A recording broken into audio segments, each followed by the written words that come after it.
Evening everyone. আশা করি সকলে ভালো আছেন ও সুস্থ আছেন, আমরাও ভালো আছি।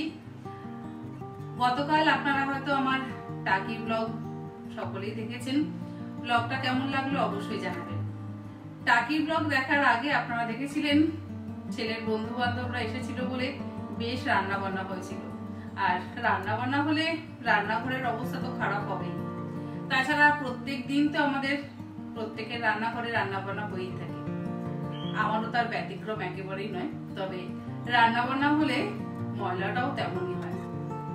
আজ ভাবছি কিচেন ক্লিনিংটা আপনাদের সঙ্গে শেয়ার করি।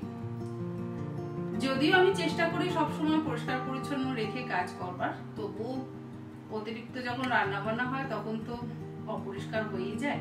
আর দুদিন যেহেতু বাড়িতে ছিলাম না, সেই জন্য একটু বেশি অপরিষ্কার হয়ে গেছে। তাই শুরু করি আজকের ভিডিওটা। ওপরে এখানে বেশ কিছু মাকড়সার বিচরণ দেখতে পাচ্ছি। সবার আগে এগুলোকে একবার পরিষ্কার করে নিচ্ছি।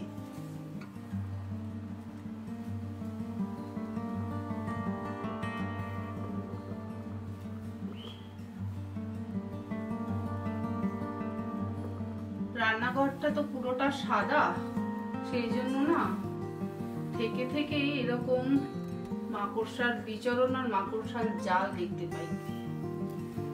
সাদা রান্নাঘর মেনটেন রাখা খুব সমস্যা।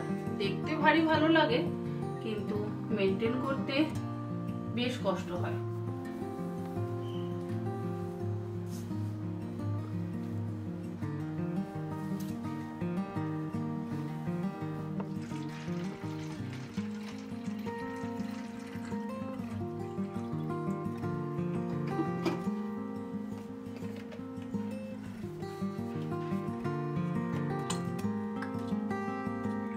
জলের মধ্যে দিয়েছি ভিম লিকুইড, এবার দিচ্ছি ভিনিগার।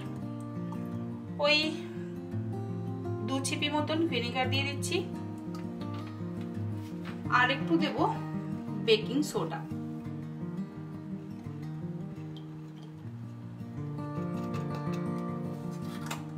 এই সলিউশনটা দিয়ে যদি ক্লিন করা হয় তাহলে ভীষণ পরিষ্কার হয়।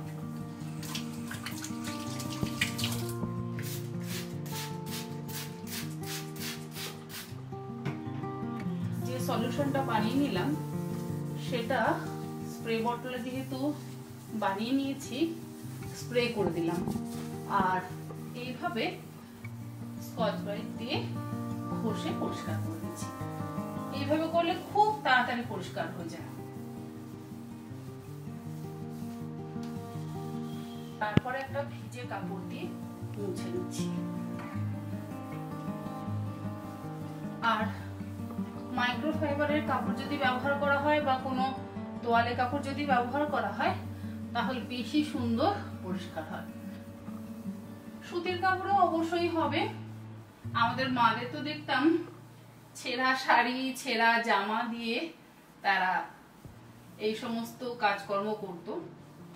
এখন অবশ্য আমরা বিভিন্ন রকম কাপড় চোপড় ব্যবহার করি। সেই সময় তো এই সমস্ত কিছু পাওয়া যেত না, আর মানুষের এত সামর্থ্যও ছিল না। হাতের কাছে যা পাওয়া যেত তাই দিয়ে সুন্দর করে পরিষ্কার রাখা হতো। স্প্রে করার সময় না এইভাবে একটু কাপড়টাকে নিচে ধরছি, তা না হলে সারা বাড়ি সাবান জলটা পড়বে।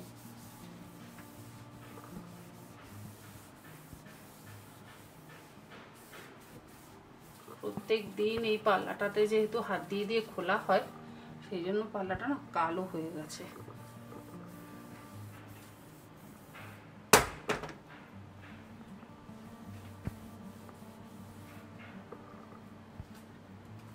চিমনির ওপরের এই জায়গাটা ভীষণ তেলচিটে হয়, একদম কালো কালো হয়ে যাচ্ছে।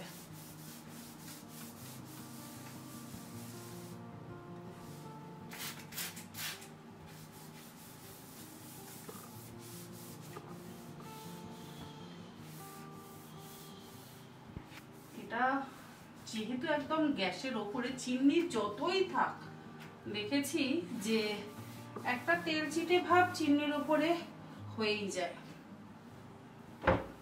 আর সাদা তো ভীষণ তেলতেলে হয়ে যায়।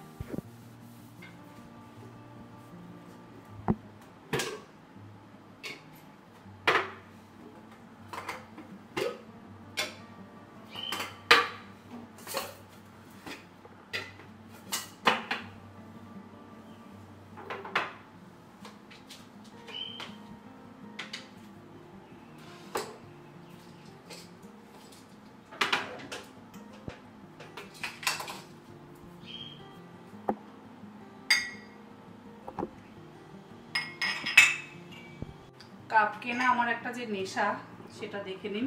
বিভিন্ন রকমের কাপ এবং এক একটা কিন্তু এক এক রকমের।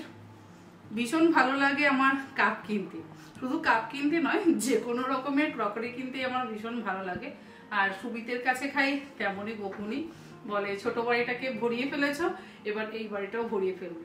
কি করব, ভালো লাগে কিনে ফেলি। এগুলোর মধ্যে কুকিজ থাকে, এগুলো খালি হয়ে গেছে, তাই এগুলোকেও একবার ধুয়ে পরিষ্কার করে তারপরে এগুলোর মধ্যে কুকিজ রাখবো। আর দেখছি এখানেও বেশ 2-4টে আরশোলা না সরি মাকড়সার বিচরণ হচ্ছে। জানি না আবার আরশোলারা কবে এসে হাজির হন, তাদেরকে আমি বড় ভয় করি। এই দিকগুলোতে খুব একটা তেলচিটে ব্যাপারটা হয়নি, বাট পাল্লাগুলোতে খুব তেলচিটে হয়ে যায়।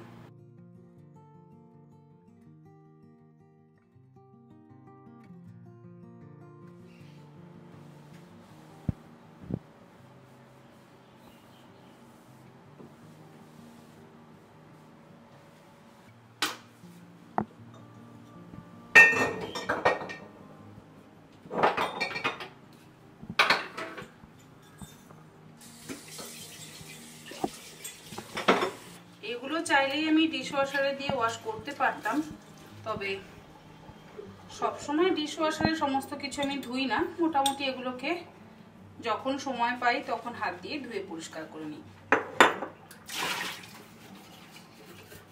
আর এই ডাব্বাগুলো আমার বহু দিন, মানে বছর 3 হয়ে গেছে এগুলো আমি ব্যবহার করছি, ভীষণ সুন্দর।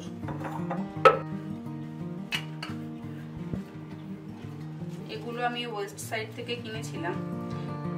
এই সমস্ত জায়গায় না একবার যদি পছন্দসই জিনিস বেরিয়ে যায় তারপরে আর পাওয়া যায় না, এটা ভারী মুশকিল। কিছুদিন যাবত একটা লস্যি গ্লাস আমার ভীষণ পছন্দ হয়েছিল গ্রিন কালারের, বাট সেটা বড় সাইজটা রয়েছে, ছোট সাইজটা বহুদিন ধরে খুঁজছি, সেটা আর পেলামই না।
তেলের পাত্রগুলো রাখবার জন্য আমি সবসময় এরকম টিস্যু ব্যবহার করি। টিস্যুটা তুলে ফেলে দিলাম, পাত্র পরিষ্কার, তবু একবার পরিষ্কার করে নেব।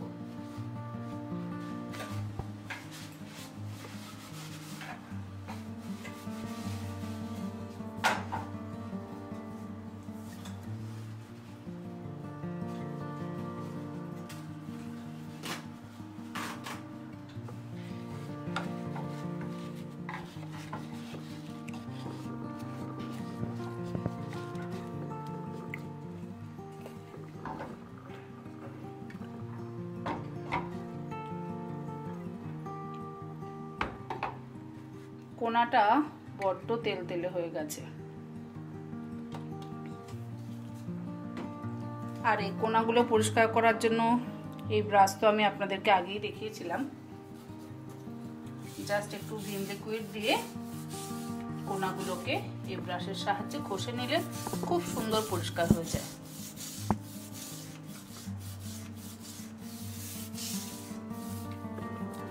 আমি এই ব্রাশের লিংক ডেসক্রিপশন বক্সে দিয়ে দেবো, আপনারা চেক করে নেবেন।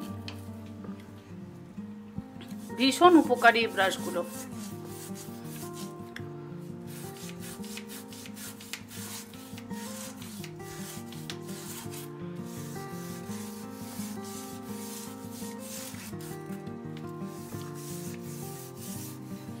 যারা হবস ব্যবহার করেন তাদের জন্য কিন্তু এই ব্রাশ ভীষণ ইউজফুল।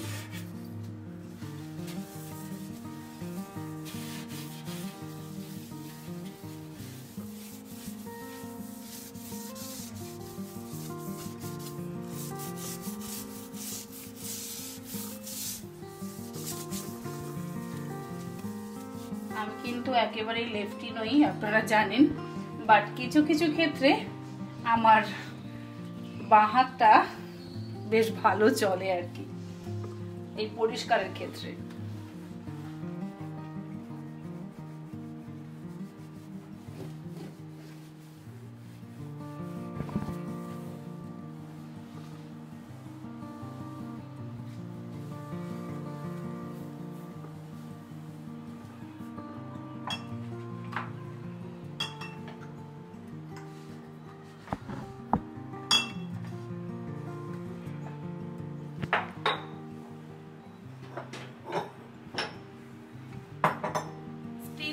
হবসটা কিনে আমি একটু ভুল কাজই করেছি। ভুল কাজ এই কারণেই বলবো, রান্না বান্না করতে গেলে তো তেল পড়ে বা অন্যান্য ফুড পার্টিকেলসও পড়ে, আর সেগুলো গরমে না আটকে যায়। সেগুলোকে ঘষে তুলে পরিষ্কার করতে গেলে আমাদের স্কচ ব্রাইট বা হার্ড কিছু ব্যবহার করতে হয়। আর যেহেতু স্টিল, স্কচ ব্রাইট ব্যবহার করলেই স্ক্র্যাচ পড়ে যাচ্ছে। আমি বহু বছর কাঁচের মানে ওপরের গ্লাস টপের যে কুকটপগুলো আছে আমার কুকিং স্টুডিওতেও কিন্তু সেই হবস আমি ব্যবহার করছি। কুকটপটা আমার গ্লাসের, বাট তাতে কোনো রকম কোনো সমস্যা হয়নি। এই স্টিলের হবসে না আমার এই সমস্যাটা হচ্ছে, কিছু কিছু জায়গায় স্ক্র্যাচ পড়ে গেছে। দূর থেকে বোঝা যায় না, কিন্তু সামনে থেকে ভীষণভাবে বোঝা যায়। আর এই যে তেল ছিটে ছিটেগুলো পড়েছে, এগুলোকে পরিষ্কার করা বা তোলা ভীষণ সমস্যার। বুঝতে পারিনি যে এটা ব্যবহার করতে করতে এরকম সমস্যা হবে।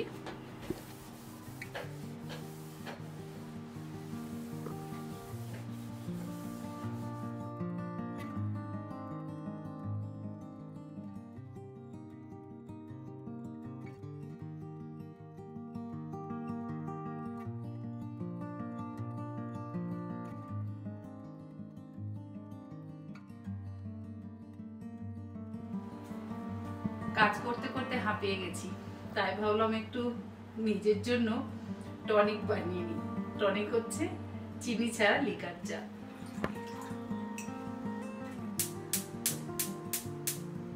চা করতে করতে ভাবলাম এগুলোর একটা দিক তো শুকিয়ে গেছে, ভেতরটারও জলটা মোটামুটি শুকিয়ে গেছে, তবে কাপড় দিয়ে একবার মুছে তারপরে তাকে রেখে দিই। রান্নাঘরের পরিষ্কারের কাজ যদি শুরু হয় মোটামুটি সারাটা দিন লেগে যায়। আজকে শুধু ওপর ওপর পরিষ্কার করলাম, মানে এই বাইরের দিকটা ক্লিন করলাম, বাট এরপরে একদিন আবার এই ভেতরের ড্রয়ারগুলো পরিষ্কার করতে হবে। তবে একবার পরিষ্কার করে নিলে মোটামুটি 1 মাস নিশ্চিন্ত থাকা যায়।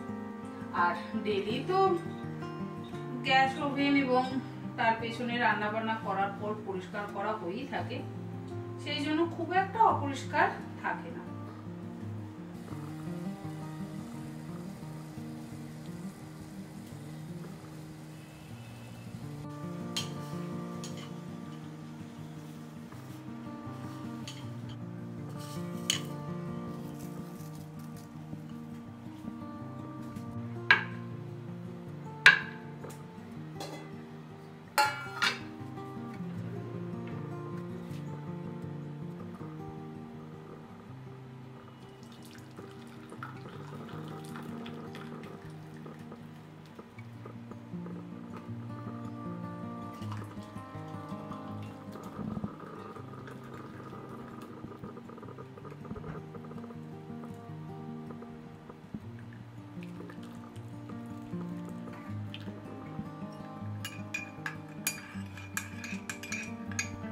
ওয়েস্ট সাইডের এই স্পুনের কোয়ালিটিগুলো না এবারে ভালো করেছে, বেশি একটু ভারী করেছে। আগে যেগুলো ব্যবহার করতাম সেগুলো বড় সরু সরু ছিল। দেখো এগুলোর এই হ্যান্ডেলটা বেশ মোটা, আগেরগুলোও আছে সেগুলো কিন্তু একদম সরু সরু।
মোটামুটি বাইরের দিকটা পরিষ্কার করা হয়ে গেল, ভেতরের পরিষ্কারটা অন্য আরেকদিন করব, কারণ একসাথে যদি পুরোটা করতে যাই তাহলে অনেকটাই সময় লেগে যায় আর অনেকটাও দেরিও হয়ে যায়। এর মধ্যে আবার শুটও করলাম, আর এগুলো করতে করতেই না বড্ড বেশি ক্লান্ত হয়ে পড়েছি। তো একদিনে তো সমস্ত কিছু করা যেহেতু সম্ভব নয়, তাই আমি পার্ট বাই পার্ট অল্প অল্প করে সমস্ত কাজকর্ম করি।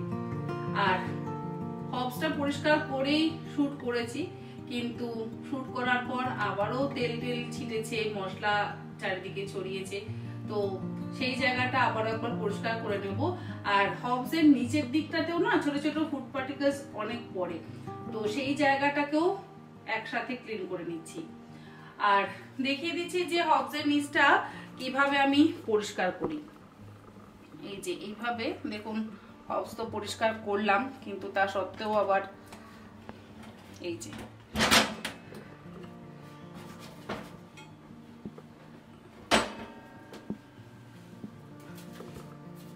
আর এই যে এই ব্রাশগুলো দিয়ে আমি এই জায়গাটা পরিষ্কার করে নেব। দেখছেন কত, রান্না করতে গেলে চারিদিকে জিনিসপত্র তো পড়বেই, আর সেগুলো যদি ঠিক মতন পরিষ্কার না করা হয়, এইগুলোর জন্যই কিন্তু আবার ছোট ছোট আরশোলাগুলোর উৎপাত হয় রান্নাঘরে, তার সাথে পিঁপড়েরও উৎপাত হয়।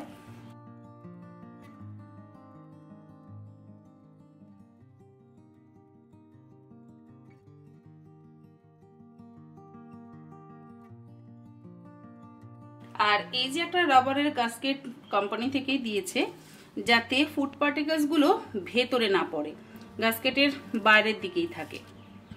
এটাতে সত্যি খুব সুবিধা হয়। আর এই ব্রাশগুলো ব্যবহার করে যে আমি কি হেল্প পাই না, ডেসক্রিপশনে আমি লিংক দিয়ে দেবো।